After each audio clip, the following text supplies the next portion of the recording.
My friends, this is Dr. B, the best doctor in medicine and the most caring doctor in medicine.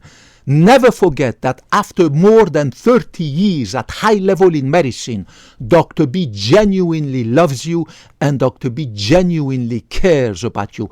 I really do, and that's why I went to medicine, because I love people and I love medicine. Today, Dr. B wants to talk to you about the dangers of anal sex. Anal sex. Anal sex, I used to engage myself when I was younger, young and dumb. I used to engage all the time in anal sex with my ex-girlfriend.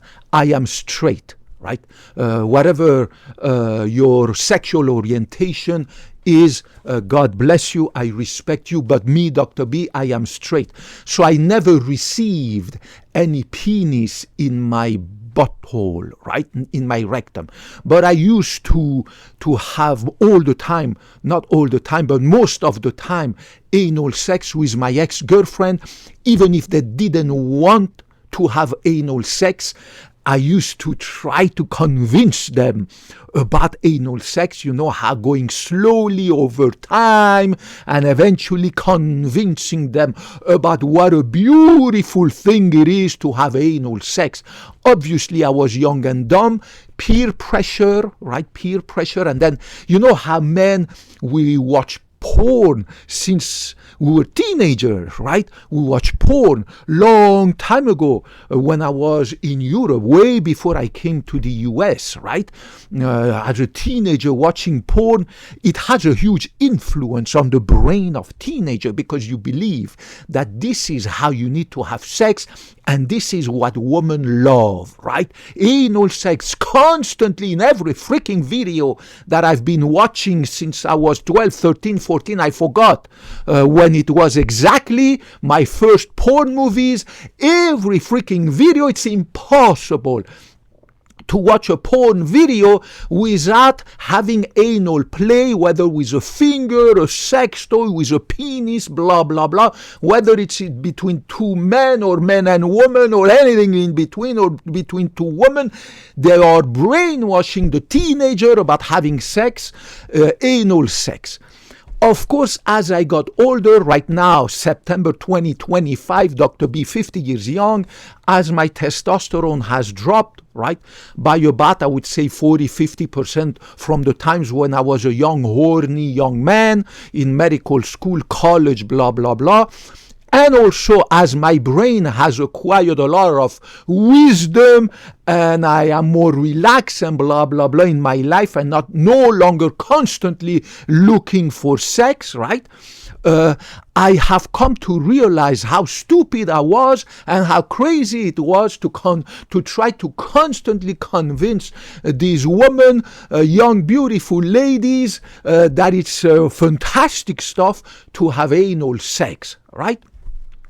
Obviously, these are phases that we have to go through, right? Like when you go through different phases in life, but as time passes, you change, obviously, right? Today, I need to tell you about the risk of infection. Pay attention to this. If you are a man or a woman or anything in between, and you have insertive anal sex, means you put your penis into the rectum of somebody who is HIV positive. You have 0.4% chance of getting the virus of HIV, right? If you don't put a condom, obviously, right? Now pay attention to this. Insertive vaginal sex means if you put your penis in the vagina of a woman who is HIV plus and you don't put a condom on your penis, you have 0.04% chance of getting it. Now compare the risk of insertive anal sex, 0.4%, with the risk of insertive vaginal sex, 0.04%. It is 10 times. Do you see? So there is 10 times more risk for you who has a penis to get the HIV virus if you put your penis with no condom into the butthole, the rectum of somebody who is HIV positive, as opposed to putting it in the vagina of somebody who is HIV plus. Compare 0.4% to 0.04%. 10 times more risk of getting the HIV virus if you put your penis in the rectum of somebody who is HIV positive and you don't put a condom, right? That's without talking about the other infectious agents, syphilis, gonorrhea, chlamydia, HPV, blah, blah, blah. My God, I'm so happy I'm done with those phases where I was constantly looking for anal sex with ladies, right? So now compare this to receptive anal sex. If you are a man, a woman, or anything in between, and you allow somebody who has a penis, and that person is HIV plus, you allow that person to put his penis in your rectum without putting on a condom, and that person ejaculates inside your rectum, you have 1.4% risk of getting the HIV virus. Guys, remember, all these figures might seem pretty low to you, right? 0.04, 0.4, here 1.4% risk, but it adds up over time. It's like playing the Russian roulette, right? The more you're going to put the trigger, eventually you're going to get the freaking bullet in the brain, right? So even if the risk seems to be low, 0.4 for insertive anal sex, 0.04 for insertive vaginal sex, 1.4% for receptive anal sex, it is still pretty high risk because you're going to repeat the same bad behavior unprotected over and over and over again. Compare this to receptive vaginal sex. Means if you are a woman or a person who has a vagina and you allow somebody with a penis to ejaculate inside your vagina, that person being HIV positive and doesn't put on a condom, there is a 0.08% chance of getting the HIV virus. So look how much the difference is. It shows you how much anal sex is way more dangerous than vaginal sex when it's unprotected. Both of these cases unprotected. Here the woman, the man, or anything in between has a rectum and allows somebody with a penis to ejaculate, so no condom, inside the rectum. Risk of 1.4% of getting the HIV virus. Now this is a woman or anything in between who has a vagina, a person with a vagina, and allows a person with a penis who is HIV positive with no protection, no condom, to ejaculate in the vagina. The risk is 0.08. Look at the huge difference. So the rectum is really, really way more easier through the rectum to get any infection. Chlamydia, gonorrhea, syphilis, HPV, and of course HIV. This is all HIV, right? Then vaginal intercourse that is unprotected. So all these girls with whom I used to have anal sex, I was of course always putting a condom, right?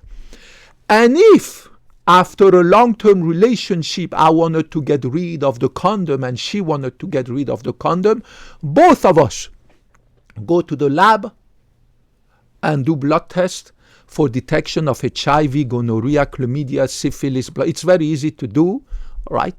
And I am safe, she is safe, right? And then we can have unprotected sex, right? Although for the HPV, it is a different story. But at least for the HIV, syphilis, gonorrhea, chlamydia, you know that you are clean and she is clean. Go ahead, be my guest, have all the anal sex unprotected that you want.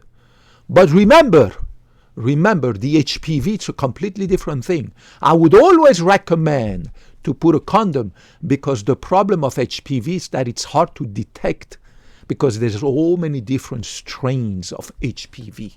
So be careful. But I thank God I'm done with those days when I used to glorify anal sex. Now I can have sex with a woman without this need to have anal sex. And I don't see the point anymore. Why would I want to put my penis or my tongue into her butthole like I used to think it was so good some years ago, right? Right now I'm looking at it and I'm like, listen, she's a beautiful woman. She has a beautiful vagina. Put your penis in her vagina. Why would I want to put my penis in her freaking rectum? The rectum is not made to receive a penis. The rectum is made to store the stool and then to defecate, to eliminate the poo-poo. But again, if you are a man and you want to put a penis in your rectum because you don't have a vagina, be my guest, God bless you. I have no business interfering in the private life.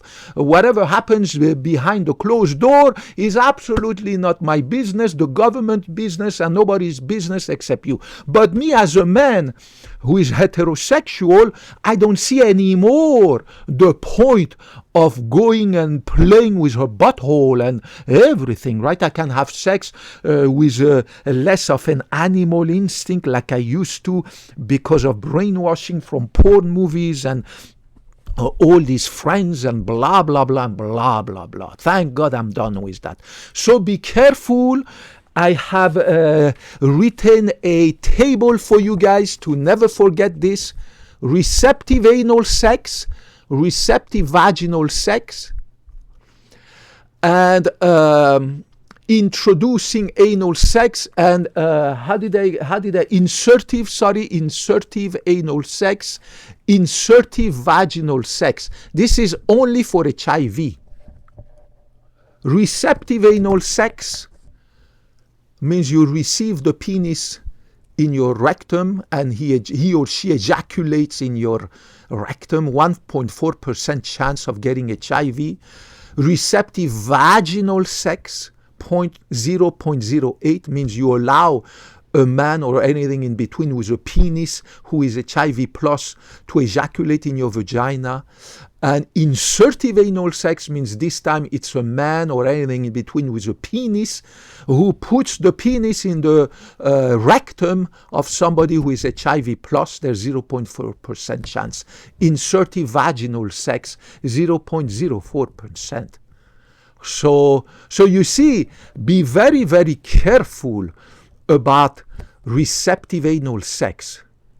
It is really, all these figures are pretty high when you repeat the bad behavior. Means unprotected sex, receptive anal sex, receptive vaginal sex, insertive anal sex, insertive vaginal sex. All these behaviors are extremely risky because as you repeat the bad behavior with no protection, eventually, like at the Russian roulette, you're gonna get the bullet in the head. Always protect yourself. And remember, I posted a video about if you want to lick the butthole of a man or a woman or anything in between, make sure that you use a dental dam. And I posted a video. And if you want to put a finger, make sure you use a glove. And if you want to put your tongue to lick the butthole, I personally don't do that anymore. I don't see the point anymore. But whatever makes you happy, go ahead. God bless you. Do it. We all go through different phases in life. The same way I went through all those phases where I used to do all these nasty things. But now, thank God, I'm done with it. At least, if you don't want to use a dental dam and to lick the butthole, I told you how to use a scissor to cut a surgical glove and make it a nice, beautiful dental dam to put it on the butthole. before you lick it, right? Don't forget to put this on your finger if you want to finger the butthole. But at least if you don't want to use a dental dam, use nice alcohol swabs. And don't put your tongue deep inside it. Just put it at the margin, at the anal sphincter, right? Or at least use these beautiful hand wipes. But instead of wiping your hand, you clean the butthole from the fecal residues, from the nasty bugs. You can disinfect nicely the butthole with these hand wipes that have also some good disinfectant. And this one, look at this, has vitamin A, it has vitamin E, it has aloe vera, blah, blah, to keep the butthole nice and soft and clean, so that you can put your tongue and lick that butthole. May God bless you. Whatever the katso you want to do in the privacy of your own home is all yours, but play safe and play safe. Dr. B graduated more than 30 years ago from medical school. I promised I will never betray my oath, my Hippocratic oath, by putting my interest above yours. You will always be above me.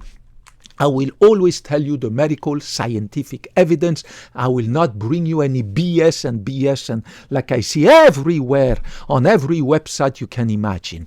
Regardless of your gender, ethnicity, color of your skin, your race, your politics, Democrat, Independent, Republican, man, woman, anything in between, whether you have a penis, a vagina, anything in between. I don't give a katso about your race, your black, white, Latino, Muslim, Hinduist, Jewish, Buddhist, atheist. I love you. Put any katso question you want to ask down there, any comment. I love you. I will get back to you as soon as I can in my beautiful but glorious life. I love you guys. Kapkunna krap, sawari krap. Thank you for your viewership. Talk to you next time. Bye-bye.